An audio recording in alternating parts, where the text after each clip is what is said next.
ভাবি কত কেজি গোস্ত লাগবো? আরে সমস্যা কি, আইনা রাইখা দেই না, ফ্রিজে থাকবো। আরে কইলাম তো ফ্রিজে রাখলে কিছু হইব না, গোস্ত বেশি হোক সমস্যা নাই, আস্তে ধীরে খাওয়া যাইবো। ঠিক আছে তাহলে 12 কেজি। ভাই 12 কেজি গোস্ত দেন তো। 12 কেজি? হ। একটা জিনিস খেয়াল করছি ভাই, আল্লাহ যারা দেয় না একবারে মনে করেন পেট ভইরা দেয়।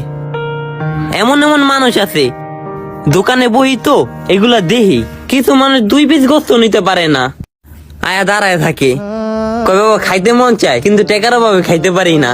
আবার এমন এমন মানুষ আছে 1 কেজি গোস্ত লাগে না কিন্তু 20 কেজি নিয়া ফ্রিজে স্টক করে নিয়া ফালায় রাখে।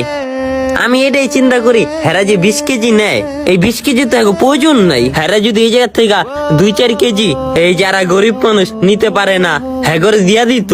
আসসালামু আলাইকুম, যারা আর কি স্টাইলিশ ওয়াচ গুলা খুঁজছেন তারা এবার থেকে আমাদের কাছে সকল ধরনের ওয়াচ পেয়ে যাবেন। আর এটা কিন্তু আমাদের রাকি অফিসিয়াল টিমের অফিসিয়ালি বিজনেস, তো সবাই ভরসা করে অর্ডার করতে পারেন।